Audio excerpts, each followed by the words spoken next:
Hola querido, el tema que estudiaremos este trimestre es el tema de la adoración.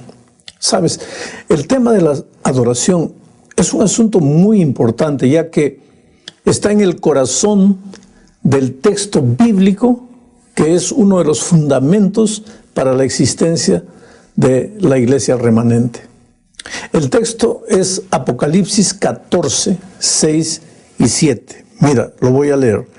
Dice así: vi volar por en medio del cielo a otro ángel que tenía el evangelio eterno para predicarlo a los moradores de la tierra, a toda nación, tribu, lengua y pueblo, diciendo a gran voz: temed a Dios y dadle honra, porque la hora de su juicio ha llegado, y adorad a aquel que hizo el cielo y la tierra, el mar y las fuentes de las aguas.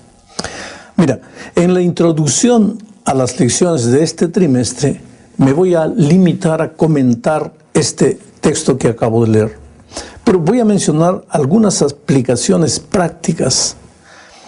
Date cuenta que el texto empieza mencionando a un ángel con el evangelio eterno.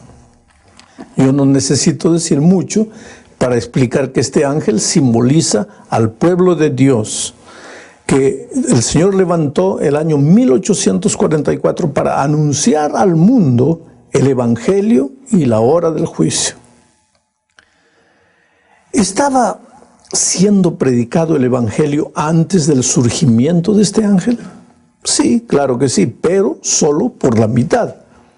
Las personas conocían la primera parte del evangelio, su causa, que es la gracia maravillosa de Jesús, pero no conocían la segunda parte, o sea, el resultado, que es la vida de obediencia a los eternos principios divinos. Entonces, consecuentemente, era necesario que apareciese un pueblo con el mensaje completo, el evangelio completo, y este pueblo es el pueblo remanente. El remanente tiene como propósito de su existencia predicar el evangelio eterno, que no involucra solamente perdón y gracia, sino también obediencia y restauración. Oh querido, Jesús no murió solo para perdonar nuestros pecados, sino también para librarnos del poder que el pecado ejerce en nosotros. Ejercía siempre desde la caída de nuestros primeros padres. Pero el texto que estamos comentando en esta introducción afirma que el evangelio eterno involucra también un tercer elemento: adoración. Y aquí vemos el peligro, porque así como el enemigo a lo largo de los tiempos trató de deturpar el evangelio, de torcer el evangelio, de deformarlo, de amputarlo, haciendo que los hombres prediquen solo la mitad del evangelio, así también sucedió con la adoración, que es parte del verdadero evangelio. El enemigo trató de deformar la adoración, y hoy muchas veces, pensando que estamos adorando a Dios, de repente nos estamos adorando a nosotros mismos, sin percibir la sonrisa sarcástica del enemigo que disimuladamente nos fue llevando a donde quería. Entonces es necesario reconocer las características de la verdadera adoración. Y las lecciones de este trimestre nos muestran, a través de la vida de adoradores de los tiempos bíblicos, el peligro que acecha al pueblo de Dios en cada esquina del camino. Volvamos al texto. El versículo dice que el ángel que Juan vio con el evangelio eterno afirmaba que la verdadera adoración involucra temor. Temed a Dios y dadle honra, dice. Naturalmente, este temor nada tiene que ver con el temor enfermizo, que es fruto de la entrada del pecado a este mundo. Pero como el enemigo es astuto, puede hacer que las personas adoren a Dios como si fuesen esclavas, con miedo de recibir el castigo del enfurecido patrón. Ese tipo de adoración te conduce a una experiencia neurótica, cuya motivación principal es el miedo. Pero si el enemigo no logra llevarte a ese extremo, te llevará al otro, o sea, a tratar a Dios como si fuese alguien semejante a ti, tu camarada y nada más. Pero el texto declara que la verdadera adoración involucra temor, en el sentido de respeto, de reverencia. Oh querido, nadie puede acercarse a Dios, aproximarse de Él como se acerca a cualquier otro ser humano. No, cuidado. Porque Dios es Dios y el hombre es hombre. ¿Te das cuenta? No puedes irte ni para aquí ni para allá. Otro pensamiento que destaca en el texto es que la gloria en la verdadera adoración debe ser dada únicamente a Dios y no al adorador. El centro de la verdadera adoración es Dios, no son los sentimientos del ser humano.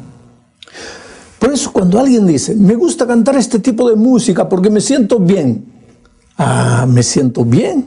Cuidado, ahí es necesario pensar si el centro de la experiencia es Dios o mi sentimiento. Cuando alguien defiende un tipo de música, sea antigua o sea moderna, pero la defiende con uñas y dientes al punto de agredir el espíritu de unidad de la iglesia, ahí es necesario pensar si el centro de la adoración es Dios o es un estilo de música. La adoración solo la merece Dios. Ahora, ¿cuál es la razón? ¿Cuál es la razón?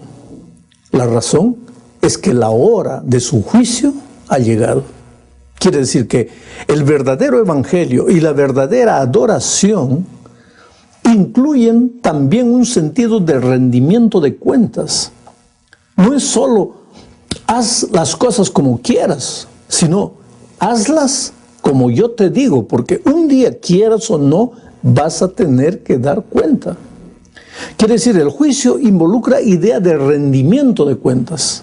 Hay un juez que sabe todo, conoce las verdaderas intenciones. Porque mira, tú puedes decir cosas muy bonitas con la boca y esconder sentimientos egoístas en tu corazón, pero llega el día en que todo eso será expuesto, porque Jesús no es solo tu redentor, sino también tu juez. En el monte Sinaí, el propio dedo de Dios escribió, no harás imagen ni ninguna semejanza de lo que está arriba en el cielo, ni abajo en la tierra, ni en las aguas debajo de la tierra. No te inclinarás a ellas, ni las honrarás, porque yo soy Jehová tu Dios, fuerte, celoso, que visito la maldad de los padres sobre los hijos, hasta la tercera y cuarta generación de los que me aborrecen. Querido Dios, es un Dios celoso, lo quiere todo, no solo una parte de tu vida, ¿no? Sino todo tu corazón, toda tu alma, toda tu mente, todas tus fuerzas. A Dios no le interesan los compromisos a medias, la obediencia parcial y las obras de tu tiempo o de tu dinero. Él no quiere, Él quiere tu devoción plena, completa. Él no quiere solo pedacitos de tu vida. La mujer samaritana en cierta ocasión discutió con Jesús acerca del mejor tiempo, el mejor lugar, el mejor estilo de adoración. Jesús le dijo que esos aspectos no tenían mucha importancia. Quiere decir, no eran más importantes que el verdadero objetivo de la adoración. El lugar de adoración jamás es tan importante como el motivo por el que tú adoras. Hebreos capítulo 12, versículo 28 dice lo siguiente, mira. Así que recibiendo nosotros un reino inconmovible, tengamos gratitud y mediante ella sirvamos a Dios, agradándole con temor y reverencia. Quiere decir que hay una manera de adoración que le agrada a Dios. ¿Y cuál es esa adoración? Veamos. En primer lugar, a Dios le agrada la adoración como su palabra lo enseña. Hay mucha gente que dice, me gusta pensar en Dios como alguien que... Y presentan la idea del tipo de Dios que les gustaría adorar. Pero querido, yo no puedo crear mi propia imagen de Dios, la que me resulta más cómoda, políticamente correcta. No. Eso es idolatría. Yo no puedo fabricar mi propio Dios. La adoración debe basarse en la verdad que está en las Escrituras y no en mi opinión personal.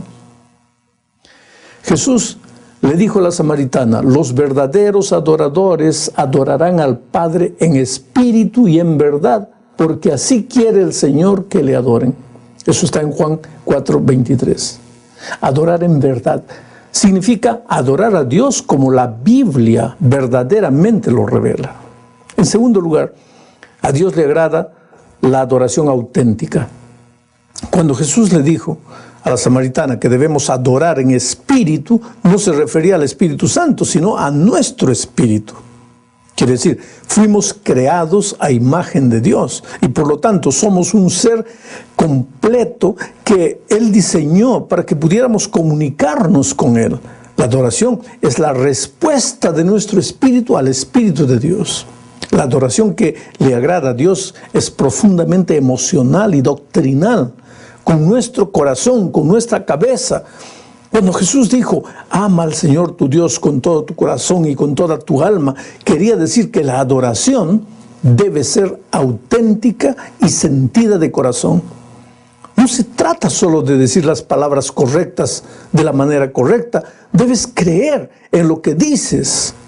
La alabanza que no brota del corazón no es alabanza, no sirve de nada, es un insulto a Dios. Cuando adoramos, ya lo dijimos anteriormente, Dios mira más allá de nuestras palabras, observando la actitud de nuestro corazón.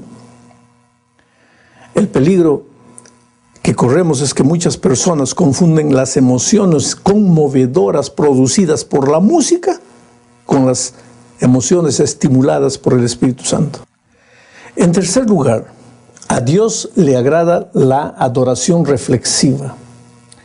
Mira, el mandamiento de Jesús de amar a Dios con toda tu mente se repite 4 veces en el Nuevo Testamento. A Dios no le agrada que cantemos himnos, oremos con apatía y que exclamemos con indiferencia, gloria a Dios, sin pensar en lo que hacemos, porque, bueno, se nos ocurre o no se nos ocurre otra cosa mejor para decir en ese momento. Si no pensamos en lo que estamos haciendo cuando adoramos, la adoración no sirve. Tu mente debe estar puesta en lo que haces. Además, sé específico. Si alguien se te acerca y repite, te alabo 10 veces, es probable que tú pienses, ¿y por qué? Porque tú preferirías 2 agradecimientos específicos a 20 muchas gracias vagos. Bueno, Dios también. Finalmente, a Dios le agrada la adoración práctica. La palabra de Dios afirma aquí en Romanos capítulo 12, versículo 1, lo siguiente. Así que, hermanos, os ruego por las misericordias de Dios que presentéis vuestros cuerpos en sacrificio vivo, santo, agradable a Dios, que es vuestro culto racional. ¿Ya te preguntaste por qué quiere Dios tu cuerpo? ¿Por qué dice que presentéis vuestro cuerpo? Es que sin el cuerpo no podemos hacer nada en este planeta. En la eternidad recibiremos un nuevo cuerpo, mejorado, actualizado, pero mientras estemos en la tierra, Dios dice, dame todo lo que tengas. Él está siendo práctico en cuanto a la adoración. ¿Te has preguntado alguna vez si a Dios le gusta la música? Claro que le gusta. Él es la fuente de la verdadera música. El idioma celestial es la música, pero Él no quiere solo tu música, sino todo tu ser. ¿Ya imaginaste si cuando nos estábamos perdidos, Dios se hubiese dispuesto a cantarnos una linda música y hubiese dejado que nos perdamos? Pero Dios hizo algo práctico. Salió más que de la música, entró en el terreno de la práctica, envió a su Hijo a morir como sacrificio vivo. Y ahora Él espera también que yo no me limite a cantar, sino que le entregue todo mi ser y entre en el terreno práctico de la obediencia, de andar en sus caminos. Bueno, todos estos asuntos vamos a estudiar a lo largo del trimestre más detalladamente. Que Dios te bendiga.